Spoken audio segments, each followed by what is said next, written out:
Bonjour à toutes et à tous et bienvenue dans cet épisode hors série de On se fait une toile. Bon alors, ça fait un petit moment que j'avais envie de publier d'autres vidéos sur les films que j'ai bien aimés, mais que je n'ai pas eu le temps de développer dans la série principale. Donc pour ce premier épisode, je vais vous parler de Horns de Alexandre Aja. Alors Alexandre Aja, c'est un scénariste, producteur, réalisateur, qui a connu une progression assez exponentielle, et vous avez sûrement dû voir un de ses films, La colline à des yeux ou Haute tension. Mais c'est également le scénariste de Maniac avec Elijah Wood et Mirrors avec Kiefer Sutherland. Ce qui est drôle, c'est que les carrières de Elijah Wood et de Daniel Radcliffe, dont il est question ici dans Horns, sont très semblables. Ils ont tous les deux joué dans des sagas gigantesques qui marquent au fer rouge les acteurs. Mais ils ont essayé par tous les moyens d'échapper à ce carcan en interprétant des rôles radicalement opposés ou dans d'autres styles. Et en cela, ça dénote une volonté forte de montrer de quoi ils sont capables. Bref, revenons à nos cornes. Horns nous conte l'histoire d'Ignatius, un jeune homme accusé d'avoir tué sa petite amie. Mais un matin, il se réveille avec une paire de cornes poussant sur sa tête. Il va vite s'apercevoir qu'elles lui permettent de découvrir les plus noirs secrets des personnes qui l'entourent, mais également de les pousser à commettre des atrocités. Alors évidemment, il va se servir de ces cornes pour découvrir la vérité sur le meurtre de sa petite amie. Si vous vous dites à ce moment de l'émission que le scénario a l'air assez bizarre, eh ben vous avez raison, parce que le film est tiré d'une nouvelle de Joe Hill, qui n'est d'autre que le fils de Stephen King. Eh oui. Essayez de me protéger, parce que si je l'ai vraiment fait, je suis un monstre. La réalisation est très léchée, les images sont très belles, et il réside une ambiance particulière, moite, lourde, mais jamais pesante, jamais longue. Car à mon sens, le réalisateur réussit le tour de force d'insuffler à un film d'auteur un beau rythme, qui ne se perd pas en longueur et en plan à rallonge comme on avait pu le voir dans The Rover par exemple.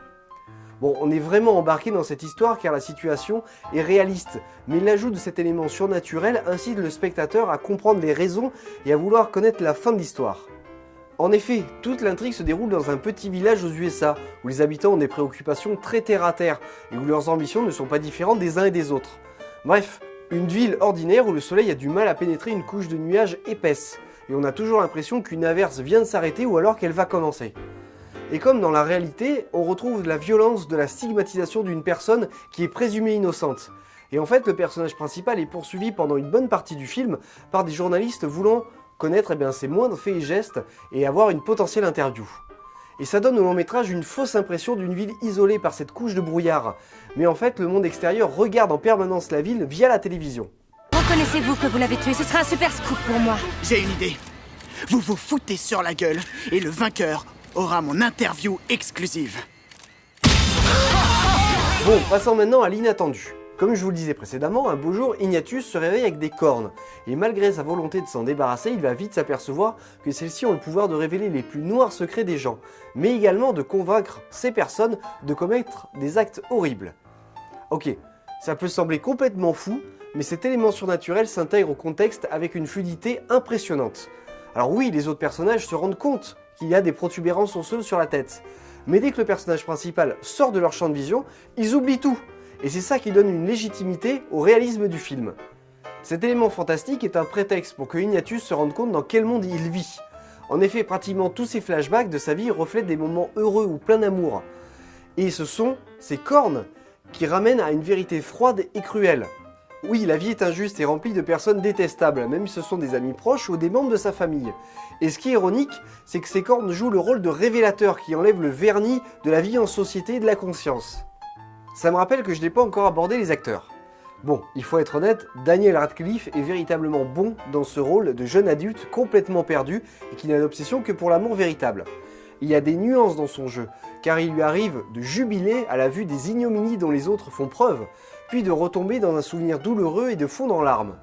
Ses partenaires montrent aussi ce dont ils sont capables, puisque la vue des cornes leur enlève toute inhibition, et donc ils passent d'un cadre normal à une violence primaire, qui n'est pas forcément physique d'ailleurs, mais touche par la cruauté des paroles prononcées.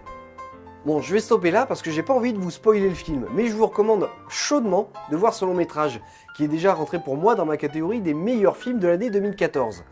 Et j'ai surtout hâte de voir Frankenstein, le prochain film de Daniel Radcliffe, qui sera, je pense, nous éloigner encore un peu plus de cette image propre que l'on peut avoir de lui.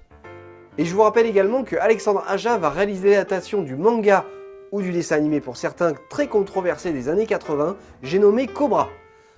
Donc ça peut être sympa, on verra bien. Bon allez, je vous dis à bientôt dans une prochaine émission normale de On se fait une toile, et pourquoi pas pour un prochain hors-série. Allez, à la prochaine. Ce sont des cornes ? De satanées cornes. Ah !